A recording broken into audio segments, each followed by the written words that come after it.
So we are continuing from where we stop on the topic business process structuring. We were about to dive into knowing what business process structuring is all about. Okay, so for the purpose of this class and the target audience, we are going to take a very simple definition of business process structuring. There are various advanced definition of business process structuring, but for the purpose of our target audience and this class, we are going to take this simple definition to suit our objective. Okay, so what is BPS? BPS is a structured set of procedures and principles that must be adhered to in the execution of business activities, transactions, or tasks to ensure efficiency, transparency, accountability, and the protection of business resources. This definition is very simple. We can see the objective of business process structuring in the definition, which includes operational efficiency, transparency, accountability, and the protection of business resources. There are many other objectives, but these are the ones we are taking for the purpose of this class. Now, you see that the overall objective of this particular aspect of the business is the safeguard of business resources. Yes, because a business that you are setting up or you are running is not being run by yourself alone. You have people who are running the business for you. So it is important that you set up processes that will safeguard the business. Many of our SME or small business owners neglect this aspect of the business, and that is why we make this topic our first choice, because the mission of Active Arc and FinFast Pro solution is the protection of small businesses, ensuring that small businesses succeed. This aspect that is being neglected is one of the reasons why most small businesses do not last. As a matter of fact, statistics has it that most small businesses in Nigeria collapse or remain stagnant in their first 5 years of existence. And one of the major causes of it is lack of process structuring. It is not okay that you run a business without setting processes that will protect a business for you. It's same as having a water container that you did not bother to patch the leakages, and then you begin to pour water into it. The container will never be filled up, because the more you pour the water, the more it leaks, because you never patched or closed those leakages. So first, before you start making money, you need to set processes in place to protect the money that you are making. So some of these small business owners believe this is not necessary. or is not important, either because of the cost implication or just that it's not necessary. Let us make the money first. It's after making the money then we can talk about putting processes in place. That's a very wrong business mentality. That's a wrong mentality. And as a result, many small businesses have remained stagnant. Many of them have remained stagnant. Many of them that ought to have grown beyond where they are, they have remained stagnant because they have failed to put processes in place. So it's very important. That's why we have chosen this topic, to alert our small business owners, both those who are already into it and those who are about to, that this aspect is very important. They should not be neglecting it. In fact, it should be prioritized amongst other first things you do when you are planning your business. It is very important. The business that do not have protection is subject to abuse.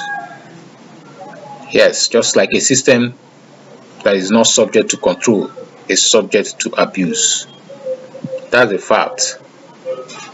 And that's why most small business owners complain of theft, pilferages, and mismanagement of their resources. Is because there are no processes in place. One of the weak side also of this is the fact that you as a business owner, you can't leave your business for a while because it's not structured. You fear of what will happen in your absence. If your business is structured, you will not fear what will happen in your business because you know the processes are there, and whether you are there or not, they will be followed.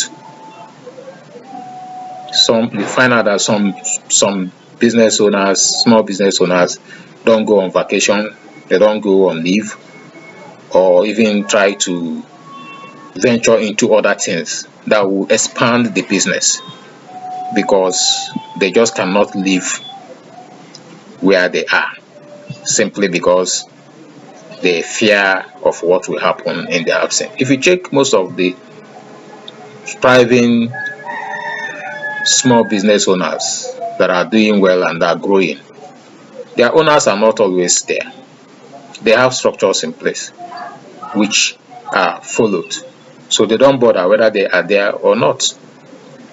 Another pitfall is if you don't structure your business, any day you are not there, any time you are no more, the business collapse. The business will collapse immediately because there are no processes in place. Business is supposed to be a going concern, and it's supposed to be a legacy that you leave for your generations to come. Because of this, most businesses collapse as soon as the owner is no longer there. So let us take these aspects serious and change our mentality towards the way we understand it. Feeling that is not important. It's very important. It's very important. You have to protect the money that you want to go and make. It has to be protected. Otherwise, it will just be going down the drain. It will just be going down the drain. So let us now look at the different types or examples of business process structuring. Like we noted before, there are many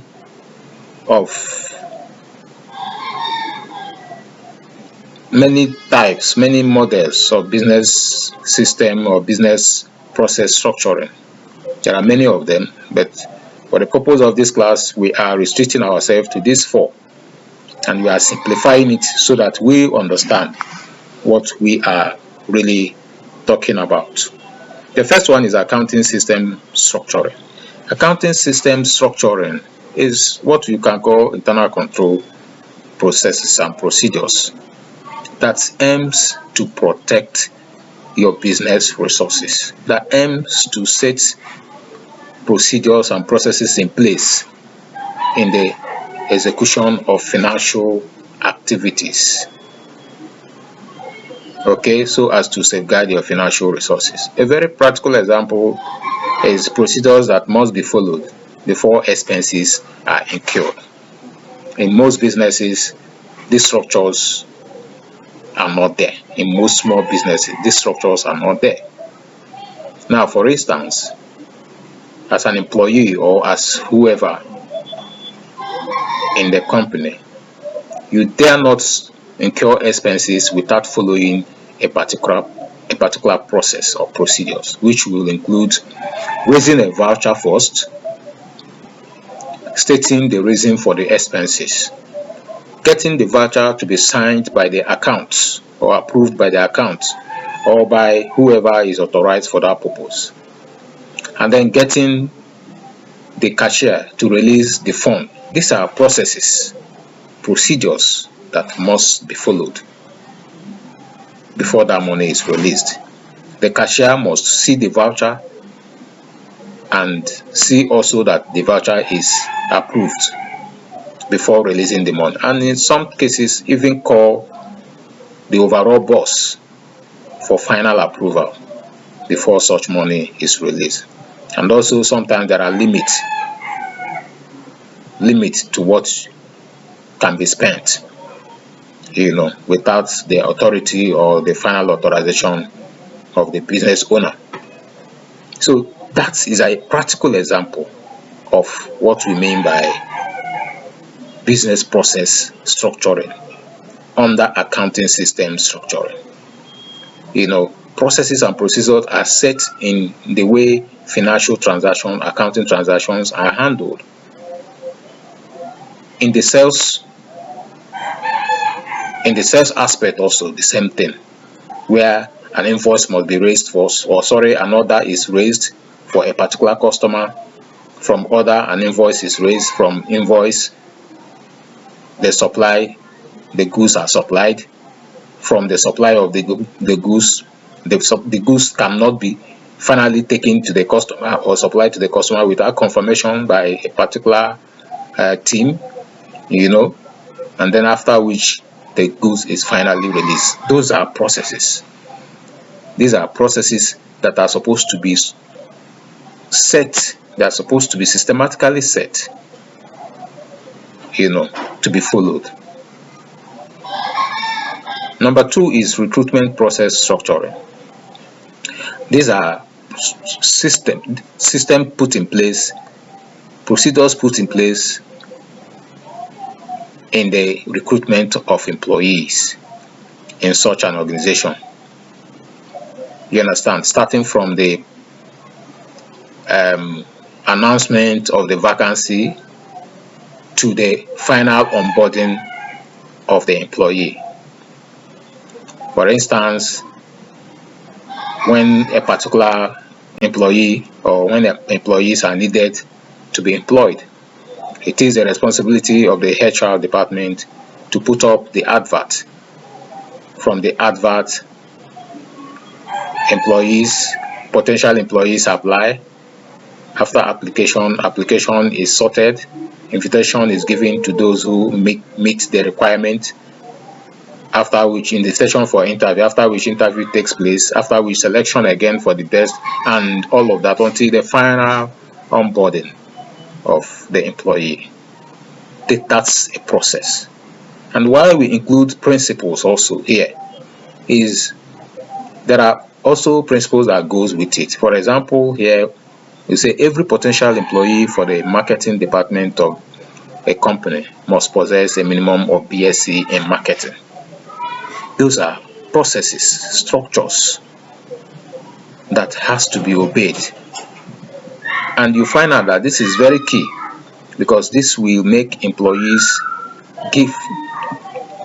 this will make you get the best of your employees when you employ those who have the basic or the background knowledge of the function or of the role they are going to undertake. It makes sense to put the right peg in the right hole. Many small businesses also make this mistake. You see them employing somebody, for example, who do not have any background of accounting to go and be doing accounting, or to run a store. Somebody who could be a school sat, or somebody who is just, no background knowledge at all. What do you expect? And to them, it doesn't matter. Also, because they want to avoid cost. It doesn't matter. Anybody can do it. It's a wrong mentality. It's wrong. A lot will be happening. You wouldn't know. Your business will be going down the drain.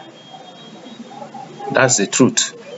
The next one is customer care procedures. Customer care procedures are also processes put in place, part of the process and procedures put in place for those who relate to customers to follow, so as to ensure that the customer care of the company is properly handled. For example, there could be stipulation that will stipulate how a customer or customers are attended to by sales reps or marketing executive or anybody representing the company. Starting from receiving of phone, how you receive phone, how you relate with customers when you're conversing on phone, how you welcome customers to the business premises or to the store, how you treat them, how you service them, the aspect of after sales service and all of that. That is a process that they will follow to ensure that customers are well treated. Again, we have the organizational structure, which you call organogram. Here is where the diagrammatical illustration of the hierarchy of the company is illustrated, starting from the top management down to the lowest of the subordinates. It illustrates the reporting line from the top to the bottom. So in this case, you have staff or employees knowing who to report at any point in time, knowing their respective responsibilities, and reporting appropriately. So this enhances communication. In most small businesses, these do not exist. And again, for them, as far as they are concerned, it is not necessary. It's not important. But I tell you, it is. These things has to be put in place. They might not be as expensive as you think. They will help to ensure that your business is functioning optimally. They will ensure operational efficiency of your business, and you will in turn grow. It's not just money that grows a business. It's also the processes, the business processes. Sometimes companies who make billions may not grow as those who are making less, simply because of structuring. The difference is structuring. A well-structured business will definitely grow, but that, on the other side, will remain stagnant or even collapse.